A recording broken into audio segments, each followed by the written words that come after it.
Please stay with us. We'll be back shortly.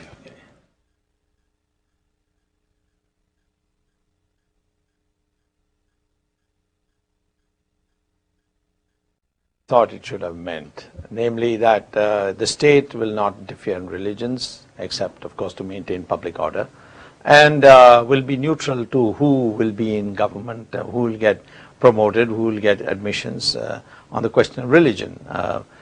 Certain safeguards have to be provided for the minority, because the majority is 83%, and it shouldn't swamp the minorities by majority vote in a democracy.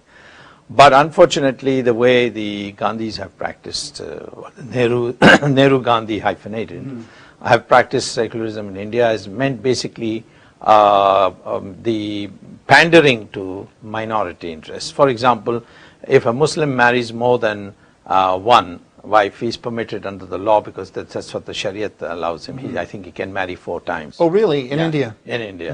And if he says simply talaq, talaq, talaq 3 times, the divorce is instantaneous. I mean, this is totally abhorrent to modern civil law. But Hindus are subject to modern civil law. There is a statute passed by Parliament which regulates Hindu marriages, but not Islamic marriages. We say, why should there be 2 laws in the country?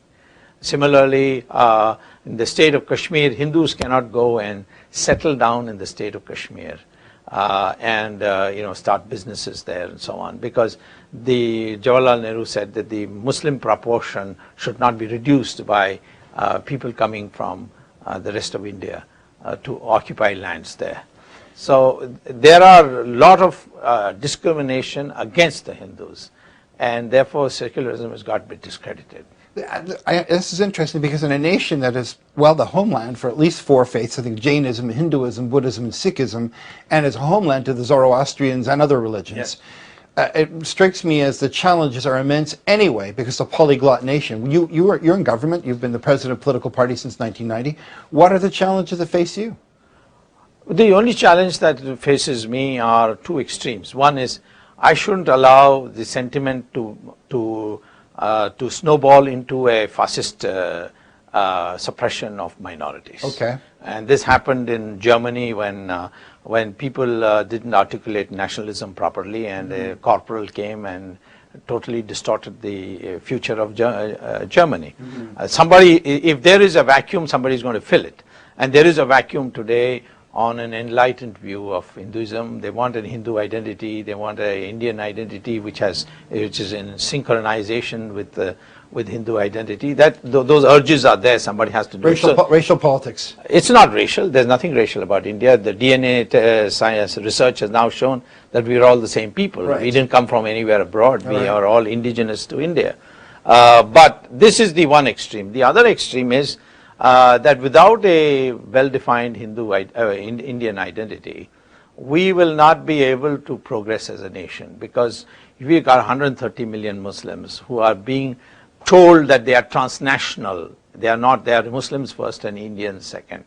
Now we've got to tell them something by which we don't hurt their feelings. Who's telling them this? Oh, Osama bin Laden is telling them, the Al-Qaeda is telling them. And they are making inroads. Because there's nothing else to challenge that concept. And we have to do that, and we have to define an Indian identity where Muslim has to place Indian interests above even their religious interests. Now, as I understand it, there's a system of reservations or quotas for hiring and placement in certain positions, applying for school, etc. Is that working? Well, as far as reservations is concerned, the part that's not working is the proposal to reserve quotas, provide quotas for Muslims and Christians. And to some extent, other castes besides the ex-untouchables. As far as the ex-untouchables is concerned, there's unanimity that these people have suffered imposed disabilities.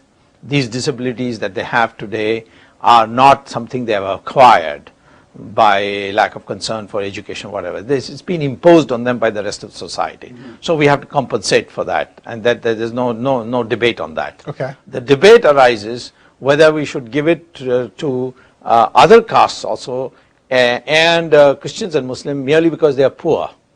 Because the poverty becomes a concept, then it should also apply for higher castes of India who are also equally poor. For instance, the Brahmins are supposed to be caste-wise itself poor. I mean, the Brahmins are amongst the poorest people in India today, even though they still enjoy high social status.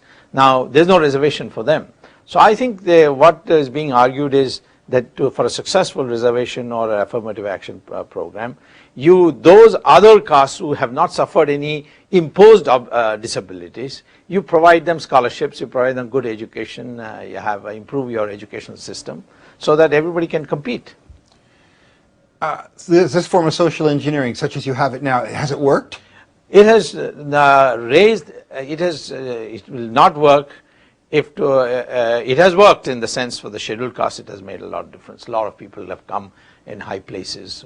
We have had a president who's from the ex-untouchable caste. We have now Chief Justice of the Supreme Court who's from the ex-untouchable caste. Now the Chief Minister is not only a scheduled caste, but she's also a woman in the state of Uttar Pradesh. So we have scheduled caste climbing up the social ladders all along the way.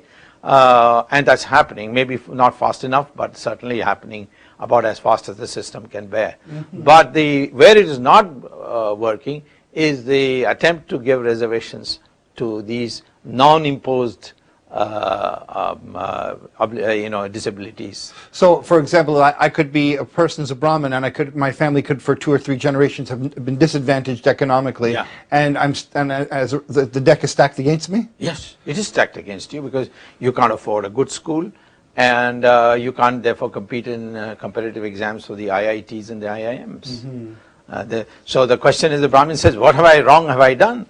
I mean, that I should be discriminated while the Muslims and Christians have ruled the country for 1,000 years together, sequentially, and they are to get a reservation, but not me. So that's where the tension is arising. Thank you, Dr. Swamy. Faith Journal continues after this break.